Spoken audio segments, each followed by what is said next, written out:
and as you all know, he's a very good friend of mine. And I believe that, and I do respect him, and Bibi respects him, and they're not going to have a problem. They're not going to have a problem. I know him very well. And you've seen me do things with President Erdogan and Turkey that nobody else could have done. We're not going to have a problem. He's done a fantastic job. I'm with him all the way. I'm with Bibi all the way. Nothing's going to happen. Yes. Mr. President, are you concerned that Israel is not moving quickly enough to phase 2 of the peace plan?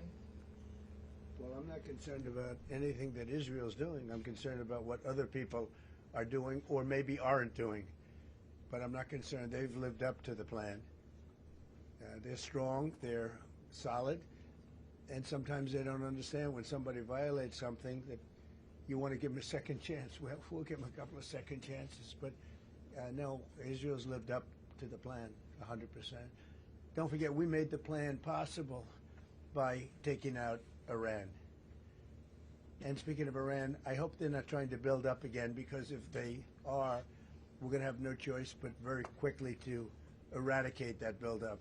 So I hope Iran is not trying to build up, as I've been reading that they're building up weapons and other things. And if they are, they're not using the sites that we obliterated, but they're using possibly different sites. We know exactly where they're going, what they're doing, and I hope they're not doing it, because we don't want to waste the fuel on a B-2. It's a 37-hour trip both ways.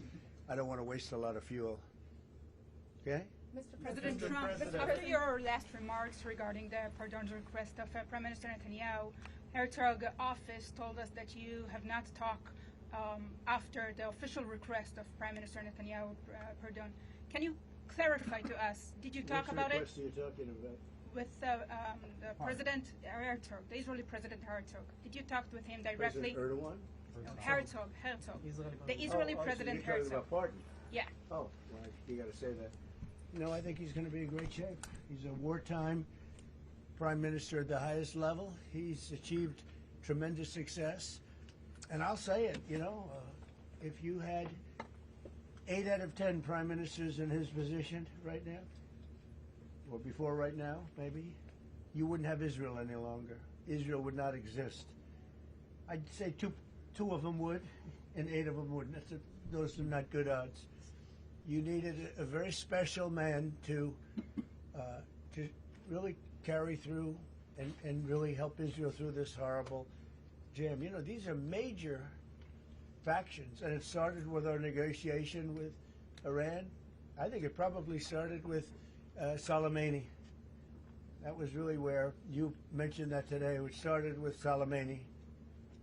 Bad guy, doing bad things, hurting a lot of people, killing American soldiers and other soldiers. But it started right there, would probably be the starting point. And then from that point forward, but you have a wartime prime minister at the highest level. There could be other wartime prime ministers, but they'd lose.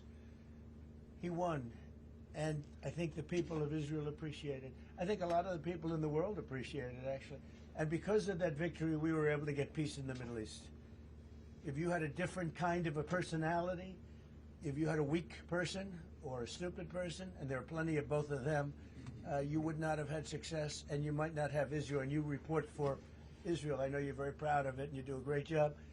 You might not have a job, because there might not be an Israel right now if you had a different prime minister. That's a big statement, but to me it's a very simple statement to make. I'm looking at Pete Hegseth, and he's sort of nodding. If they don't have a strong prime minister, Pete, you might not have Israel today. I think he'll go down in the record books.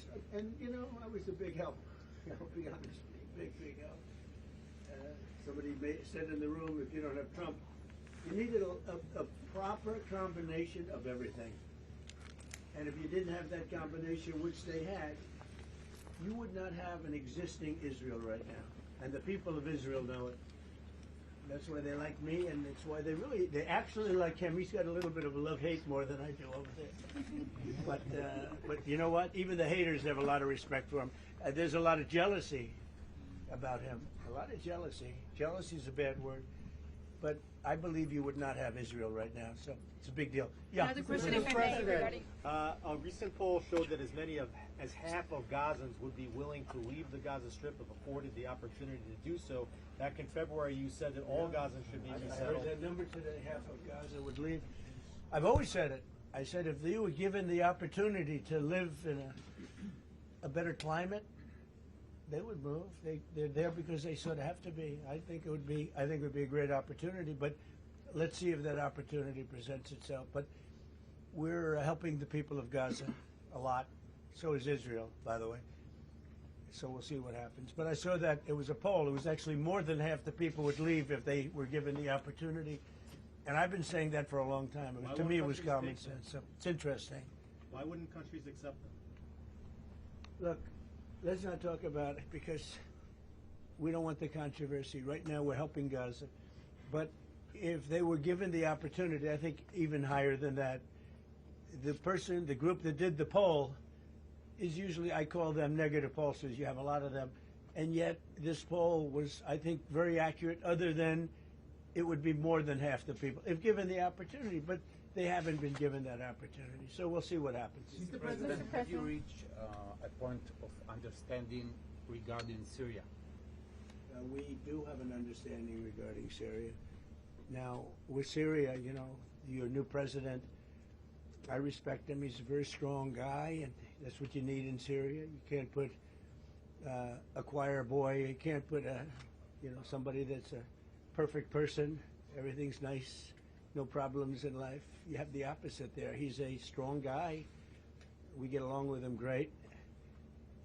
I can't ask for any more. He's been with us all the way. We had that mishap with ISIS, and he was with us all the way. He was fighting us. You know, he was fighting them.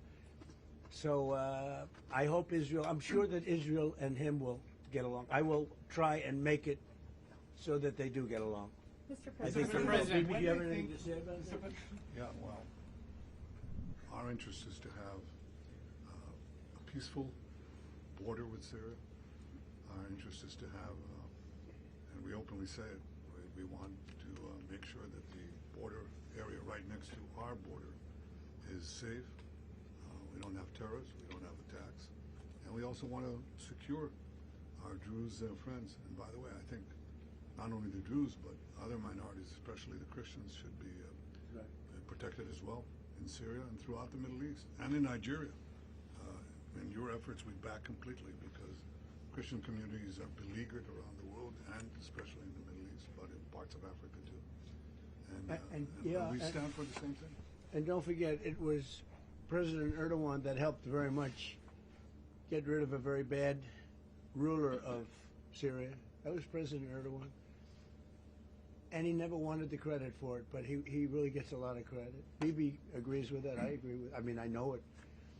And President Erdogan should get a lot of good credit for what he did. He got rid of some very bad people, and you know they've been wanting to do that for 1,000 years with different names, but for 1,000 years in Syria, President Erdogan did it, and we give him a lot of credit. I give him a lot of credit. But I think it's going to work out well between Syria and Israel. Mr. President, about Lebanon. Yeah, go ahead. The Lebanese government, so what we saw, is not meeting the terms of the ceasefire agreement, has failed to disarm Hezbollah, actually. In your view, should Israel strike the terrorist organization again? Well, we're going to see about that. We'll see about it. The Lebanese government is at a little bit of a disadvantage, if you think of it, with Hezbollah. But Hezbollah has been behaving badly, so we'll see what happens. How President close are we, Gunstein, Mr. President, are you how going? close are we to another operation of Israel in Iran? You said before the meeting with Netanyahu that you are in support of Israel if the ballistic missile project will take on and also the nuclear weapon. But after the meeting, after what you know from the intelligence, how close are we to another war with Iran? Well, I don't want to say that, but Iran may be behaving badly. It hasn't been confirmed, but if it's confirmed, look, they know the consequences. Consequences will be very powerful. Maybe more powerful than the last time. Yeah. President, do you have evidence that Iran? Iran should have made a deal the last time. I gave them the option. I said, you can make a deal. Do it. I told them, do it. And They didn't believe me. Now they believe Does a me. Do you deal have as an evidence option that today Iran is also? behaving badly, and what do you mean by that? This is just what we hear. But usually, where there's smoke, there's fire. Have you heard the expression? But what do you mean related to their nuclear Well, no, capabilities? I'm hearing that they're not nuclear yet, but maybe nuclear too. The sites were obliterated, but they're looking at other sites. That's what I've heard. They're Do you have looking. intelligence to So it'll that, or- take a long time. They're not going to go back to where they were, but they have other places they can go. And if they're doing that, they're making a big mistake. Yeah, please. There's no reason for them to do it. Does a deal Mr. between Iran President, and China? Mr. President, is the United States currently open to engaging in bilateral discussions with Tehran? We're hearing reports from numerous countries that there may be some discussions. Is that something you would support, or something that is happening? You would support that happening right now. Thank you, sir. Mr. I have been, by the way, before the war, I would support that. I said to him, Bibi, I said, let's negotiate. And they didn't believe what was going to happen would happen. Mr. Yes, ma'am. President, on China. So China has been doing naval exercises basically to test encircling Taiwan. Can you explain to us what your knowledge is of that? What do you think about that? Have you had any discussions with China about that? I have a great relationship with President Xi, and he hasn't told me anything about it. I certainly have seen it, but he hasn't told me anything about it, and I don't believe he's going to be doing it. Does it worry you? No, nothing worries me. But nothing. you said where there's smoke, there's fire.